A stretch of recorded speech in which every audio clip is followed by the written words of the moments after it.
Hi fellow birdies, and welcome back to another edition of Mr. Songbyrd's Writing Mukbang. In today's video, I'm going to be reading Harry Potter and the Sorcerer's Stone, Chapter 14, Norbert the Norwegian. Quirrell, however, must have been braver than they had thought. In the weeks that followed, he did seem to be getting paler and thinner, but didn't look as though he'd cracked yet. Every time they passed the third-floor corridor, Harry, Ron, and Hermione would press their ears to the door to check that Fluffy was still growling inside. Snape was sweeping about in his usual bad temper, which surely meant that the stone was still safe. Whenever Harry passed Quirrell these days, he gave him an encouraging sort of smile, and Ron had started telling people off for laughing at Quirrell's stutter. Hermione, however, had more in her mind than the Sorcerer's Stone. She had started drawing up study schedules and color-coding all her notes. Harry and Ron wouldn't have minded, but she kept nagging at them to do the same. Hermione, the exams are ages away. 10 weeks, Hermione snapped. That's not ages. That's like a second to Nicholas Flamel. But we're not 600 years old, Ron reminded her. Anyway, what are you studying? You already know it all. What am I studying for? Are you crazy? You realize we need to pass these exams to get into second year. They're very important. I should have started studying a month ago. I don't know what's gotten into me. Unfortunately, the teachers seemed to be thinking along the same lines as Hermione. They piled so much homework on them that the Easter holidays weren't nearly as much fun as the Christmas ones. It was hard to relax with Hermione next to reciting the 12 uses of dragon's blood or practicing wand movements. Moaning and yawning, Harry and Ron spent most of their free time in the library with her, trying to get through all their extra work. I'll never remember this, Ron burst out one afternoon, throwing down his quill and looking longingly out the library window. It was the first really fine day they'd had in months. The sky was a clear forget-me-not blue, and there was a feeling in the air of summer coming. Harry, who was looking up Dittany and 1,000 magical herbs and fungi, didn't look up until he heard Ron say, Hagrid, what are you doing in the library? Hagrid shuffled into view, hiding something behind his back. He looked very out of place in his moleskin overcoat. Just looking, he said, in a shifty voice that got their attention at once. And what are you lot up to? He looked suddenly suspicious. You're not still looking for Nicholas Flamel, are you?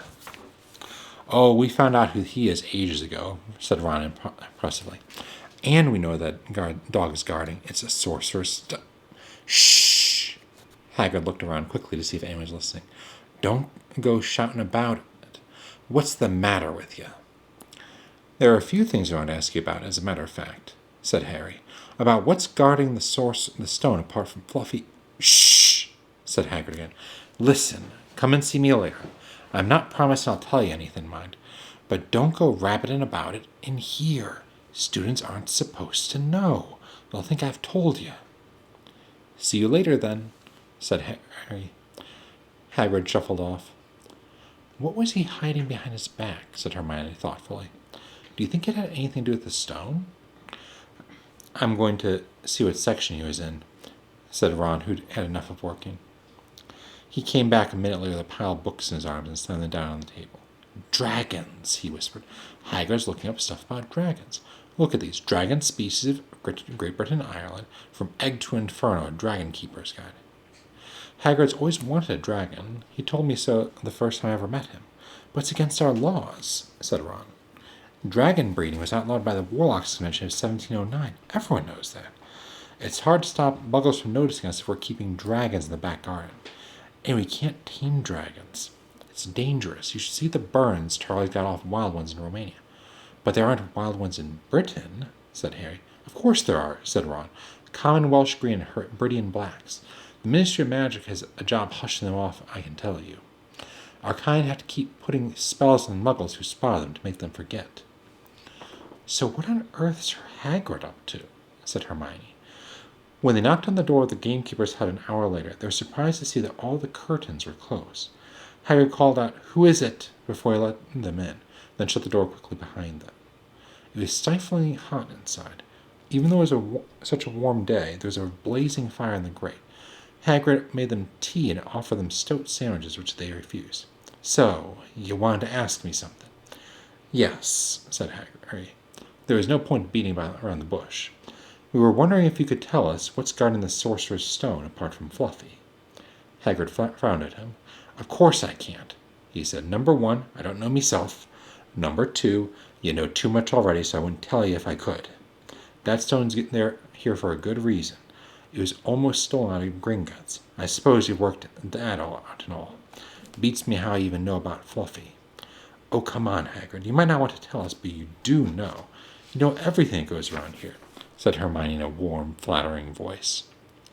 Hagrid's beard twitched, and they could tell he was smiling. We only wondered who had done the guarding, really, Hermione went on. We wondered who Dumbledore trusts enough to help him, apart from you. Hagrid's chest swelled at these last words. Harry and Ron beamed at Hermione. Well, I don't suppose it could hurt to tell you that. Let's see. He borrowed Fluffy from me, then some of the teachers did enchantments. Professor Sprout, Professor Flitwick, Professor McGonagall. He ticked them off on his fingers. Professor Quirrell. And Dumbledore himself did something, of course. Hang on, I forgot someone. Oh, yeah, Professor Snape. Snape? Yeah, you're not still on about that, are you? Look, Snape helped protect the stone. He's not about to steal it. Harry knew Ron and Hermione were thinking the same as he was. If Snape had been in on protecting the stone, it must have been easy to find out how the other teachers had guarded it. He probably knew everything. Except it seemed Quirrell's spell on how to get past Fluffy. You're the only one who knows how to get past Fluffy, aren't you, Hagrid? Said Harry anxiously. And you wouldn't tell anyone, would you? Not even one of the teachers? Not a soul knows except me and Dumbledore, said Hagrid proudly. Well, that's something, Harry muttered to the others. Hagrid, can we have a window open? I'm boiling. Can't, Harry. Sorry, said Hagrid. Harry noticed him glance at the fire. Harry looked at it too. Hagrid? What's that? But he already knew what it was. In the very heart of the fire, underneath the kettle, was a large black egg. Ah, said Hagrid, fiddling nervously with his beard. That's, Where did you get it, Hagrid? Said Ron, crouching over the fire to get a close look at the egg. It must have cost you a fortune. Won it, said Hagrid. Last night. I was down in the village having a few drinks, and got into a game of cards with a stranger. I think he was quite glad to be rid of it, to be honest. But what are you going to do with it when it's hatched? Said Hermione. Well, I've been doing some reading, said Hagrid, pulling a large book from under his pillow. Got this out of the library. Dragon breeding for pleasure and profit. It's a bit out of date, of course, but it's all in here. Keep the egg in the fire, because their mom and others breathe on them, see? And when it hatches, feed it on a bucket of brandy mixed with chicken blood every half hour. And see here, how to recognize different eggs. What I got there is a Norwegian Ridgeback. They're rare, them. He looked very pleased with himself, but Hermione didn't. Hagrid, you live in a wooden house, she said. But Hagrid wasn't listening. He was humming merrily as he stoked the fire. So now they had something else to worry about. What might happen to Hagrid if anyone found out he's hiding an illegal dragon in his hut? Wonder what it's like to have a peaceful life, Ron sighed as evening after evening they struggled through all the extra homework they were getting. Hermione had started making study schedules for Harry and Ron, too. It was driving them nuts. Then, one breakfast morning, Hedwig brought Harry another note from Hagrid. He had written only 2 words. It's hatching. Ron wanted to skip herbology and go straight down to the hut. Hermione wouldn't hear of it. Hermione, how many times in our lives are we going to see a dragon hatching? We've got lessons, we'll get in trouble, and that's nothing to what Hagrid's going to be in when someone finds out what he's doing. Shut up, Harry whispered. Malfoy was only a few feet away, and he had stopped dead to listen. How much had he heard? Harry didn't like the look on Malfoy's face at all. Ron and Hermione argued all the way to herbology, and in the end, Hermione agreed to run down to Hagrid's with the other 2 during the morning break. When the bell sounded from the castle at the end of their lesson, the 3 of them dropped their trowels at once and hurried through the grounds to the edge of the forest. Hagrid greeted them, looking flushed and excited. It's nearly out. He ushered them inside. The egg was lying on the table. There were deep cracks in it. Something was moving inside. A funny clicking noise was coming from it. They all drew their chairs up to the table and watched with bated breath. All at once, there was a scraping noise and the egg split open. The baby dragon flopped onto the table. It wasn't exactly pretty. Harry thought it looked like a crumpled black umbrella. Its spiny wings were huge compared to its skinny jet body. It had a long snout with wide nostrils, the stubs of horns, and bulging orange eyes. It sneezed. A couple of sparks flew out its snout. "Isn't it beautiful? Isn't he beautiful?" Hagrid murmured. He reached out a hand to stroke the dragon's head. It snapped at its fingers, showing pointed fangs. "Bless him, look, he knows his mommy," said Hagrid. "Hagrid," said Hermione, "how fast do Norwegian ridgebacks grow exactly?" Hagrid was about to answer when the color suddenly drained from his face. He leapt to his feet and ran to the window. "What's the matter? Someone's looking through the gap in the curtains. It's a kid. He's running back up to the school." Harry bolted to the door and looked out. Even at a distance, there was no mistaking him. Malfoy had seen the dragon. Something about the smile lurking on Malfoy's face for the next week made Harry, Ron, and Hermione very nervous.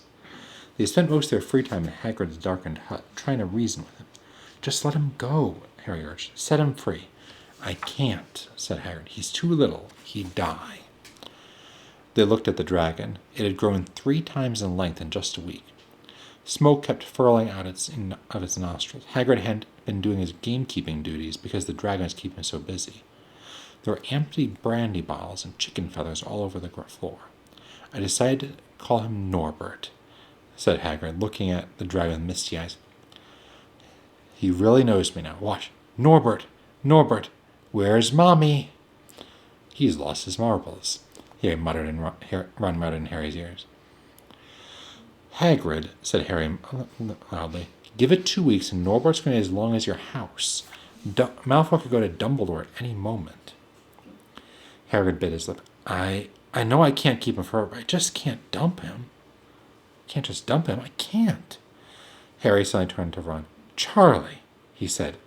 "You're losing it too," said Ron. "I'm Ron, remember?" "No, Charlie.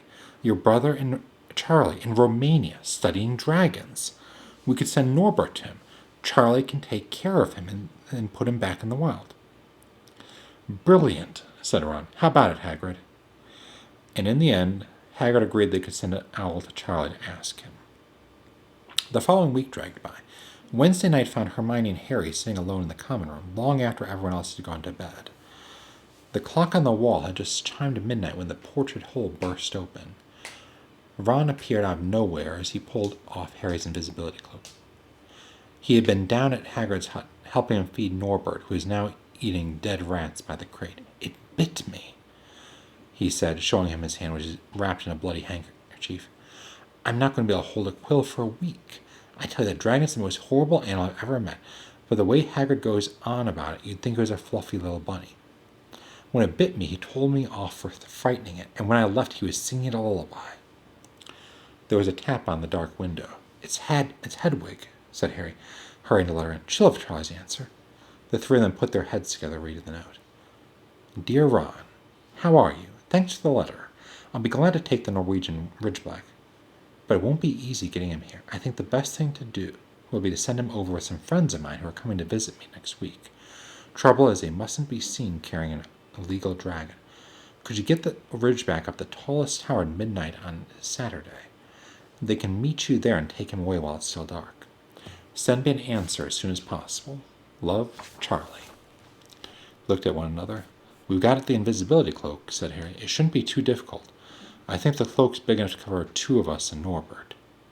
It was a mark of how bad the last week had been that the other 2 agreed with him. Anything to get rid of Norbert and Malfoy. There was a hitch. By the next morning, Ron's bitten hand had swollen to twice its usual size. He didn't know whether it was safe to go to Madame Pomfrey. Would she recognize a dragon bite? By the afternoon, though, he had no choice. The cut had turned a nasty shade of green. It looked as if Norbert's fangs were poisonous. Harry and Hermione rushed up to the hostel wing at the end of the day to find Ron in a terrible state in bed. "It's not just my hand," he whispered, "although that feels like it's about to fall off. Malfoy told Madame Pomfrey he wanted to borrow one of my books so he could come and have a good laugh at me. He kept threatening to tell her what really bit me. I told her it was a dog, but I don't think she believes me. I shouldn't have hit him at the Quidditch match. And that's why he's doing this. Harry and Ron tried to calm Ron down. It'll all be over at midnight on Saturday, said Hermione, but this didn't suit Ron at all. On the contrary, said bolt upright and broke into a sweat. Midnight on Saturday, he said in a hoarse voice. Oh no. Oh no. I just remembered. Charlie's letter was in that book Malfoy took. He's going to know we're getting rid of Norbert. Harry and Hermione didn't get a chance to answer.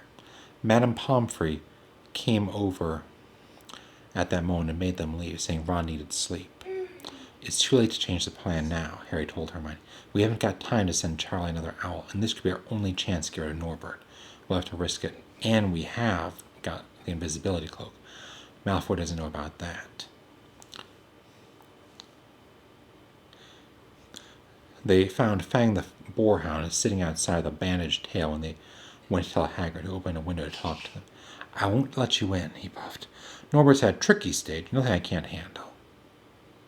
When they told him about Charlie's letter, his eyes filled with tears, although that might have been because Norbert just bit him on the leg.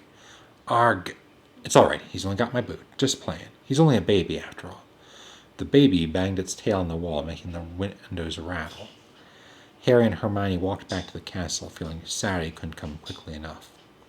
They would have felt sorry for Hagrid when the time came for them to say goodbye to Norbert. They hadn't been so worried about what they had to do. It was a very dark, cloudy night. They were a bit late arriving at Hagrid's hut because they had to wait for Peeves to gather away at the entrance hall, where he had been playing tennis against the wall. Hagrid had Norbert packed and ready in a large crate. He's got lots of rats and some brandy for the journey, said Hagrid in a muffled voice. And I've packed his teddy bear in case he gets lonely. From inside the crate came ripping noises that sounded to Harry as though Teddy was having his head torn off. Bye-bye, Norbert, Hagrid sobbed as Harry and Hermione covered the crate with the invisibility cloak and stepped up underneath it themselves. Mommy will never forget you. How they managed to get the crate back up to the castle, they never knew. Midnight ticked nearer as they heaved Norbert up the marble staircase of the entrance hall and along the dark corridors, up another staircase, then another. Even one of Harry's shortcuts didn't make the work much easier. Nearly there, Hermione panted as they reached the corridor beneath the tallest tower. Then a sudden movement ahead of them made them almost drop the crate. Forgetting they were already invisible, they shrank into the shadows, staring at the dark outlines of two people grappling with one another 10 feet away. A lamp flared. Professor McGonagall, in a tartan bathrobe and hairnet, had Malfoy by the ear. Detention, she shouted, and 20 points from Slytherin. Wandering around in the middle of the night, how dare you? You understand, Professor? Harry Potter's coming. He's got a dragon. What utter rubbish. How dare you tell such lies? Come on. I shall see Professor Snape about you, Malfoy. The steep spiral staircase up to the top of the tower seemed the easiest thing in the world after that. Not until they had stepped out into the cold night air did they throw off the cloak, glad to be able to breathe properly once again.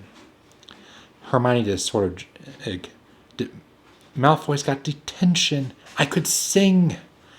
Don't, Harry advised her. Chuckling about Malfoy, they waited, Norbert thrashing about in his crate. About 10 minutes later, 4 broomsticks came swooping down out of the darkness. Charlie's friends were a cheery lot. They showed Harry and Hermione the harness they'd rigged up, so they could suspend Norbert between them. They all helped buckle Norbert safely into it, and then Harry and Hermione shook hands with the others and thanked them very much. At last, Norbert was gone. They slipped back down the spiral staircase, their hearts as light as their hands, now that Norbert was off them. No more dragons. No more dragon. Malfoy in detention. What could spoil their happiness? The answer to that was waiting at the foot of the stairs. As he stepped into the corridor, Filch's face loomed suddenly out of the darkness. Well, well, well, he whispered. We are in trouble. They left the invisibility cloak on top of the tower. Now, that's the end of the chapter. I look forward to seeing you in the next video. Until next time, this is Charles, signing off. Bye, folks.